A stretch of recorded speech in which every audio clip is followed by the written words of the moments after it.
وہ مانتے تھے کہ سب کچھ اللہ کرتا ہے، تو پھر مد مقابل تو نہیں بناتے تھے.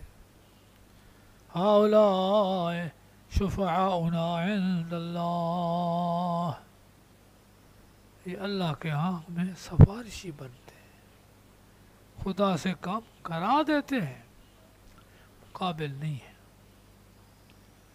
تو پھر کیا مطلب ہوگا فلا تجعلوا للہ اندادا؟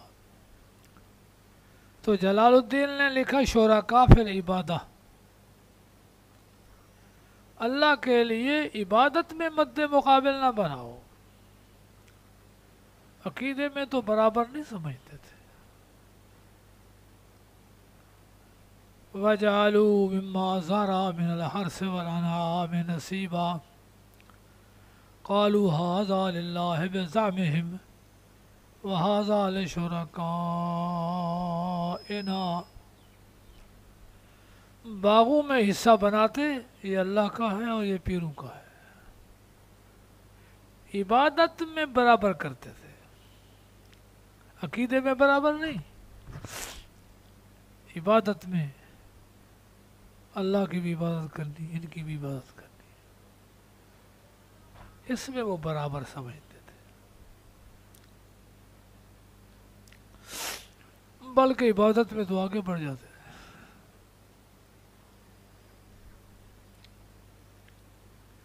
ہندو ہے، یہ بھی کہتا ہے میں اللہ کو مانتا ہوں، لیکن ایک بھی اللہ کی عبادت کے لیے ان کے ہاں کار نہیں ہے، سب بتوں کے ہیں. اور بھگوان کو پوجتے ہیں. میں دہلی گیا،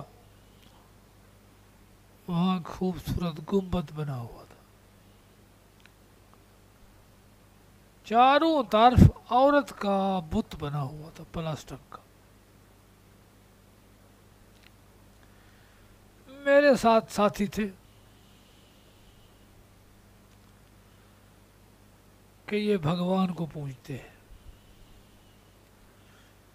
کیا مطلب بھگوان کا؟ بھگ کہتے ہیں سوراخ کو، کہتے ہیں عورت کی شرم گاہ نے بڑے کام کیے، اتنے انسان پیدا کر دیے، اس کو یہ بھگ بولتے ہیں. اس کے سامنے جھکتے ہیں کہ اس نے بڑے دنیا میں کام دکھایا.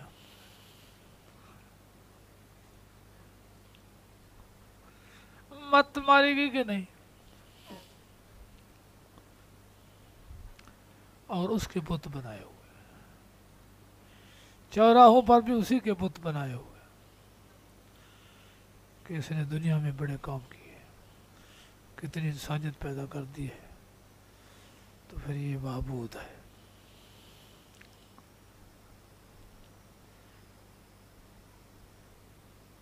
ان کے سامنے جھکنا ہے، سلام کرنا ہے، سجدہ کرنا ہے، نظر و نیاز دینے ہیں کہ یہ بڑی کامیاب چیز ہے.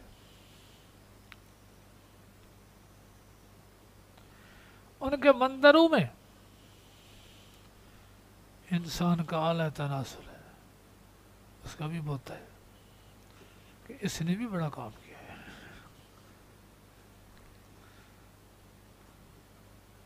کتنے انسان پیدا کیا. مت مارے گی. گرتا ہے انسان تو پھر کیسے گرتا ہے؟ کہ اپنی شرم گاہ کو پوجتا ہے، اپنی ماں کی شرم گاہ کو پوجتا ہے، انبیاء کو ٹھکراتا ہے، انبیاء کی دعوت کو ٹھکراتا ہے. فلا تجعلوا للہ اندادا، سونا بناؤ اللہ کے لیے شریک فی العبادت وانتم تعلمون، حالانکہ تم جانتے ہو کہ یہ سب کچھ ایک کرنے والا ہے تو پھر الہ اور معبود بھی وہی ایک ہے. یہ تھی دلیل توحید عقلی علی سبیل الاعتراف من الخصم. دشمن ان تمام چیزوں کو مانتا ہے کہ اللہ کرتا ہے،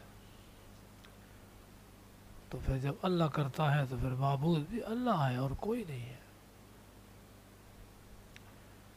وَإِن كُنتُمْ فِي رَيْبٍ مِّمَّا نَزَّلْنَا عَلَىٰ عَبْدِنَا. مسئلہ رسالت، توحید کے بعد رسالت. رسالت کے لیے دلیل معجزہ لے آئے. معجزۃن یہ صفت ہے آیتن کی، آیت عاجز کرنے والی، دلیل ہرا دینے والی. تو اللہ تعالیٰ اپنے رسول کو اپنی طرف سے کوئی ایسی چیز دیتا ہے جس کا جواب مخاطبین کے پاس نہیں ہوتا. ہر دور میں جیسا جیسا رواج تھا ویسا ویسا معجزہ آیا. موسیٰ علیہ السلام آئے تو جادوگروں کا زور تھا، بڑے ان جادوگر تھے، لاٹھیوں کو سانپ دکھا سکتے تھے، بنا نہیں سکتے تھے. رسیوں کو سانپ دکھا سکتے تھے. موسیٰ علیہ السلام نے بھی ظاہر کر دیا.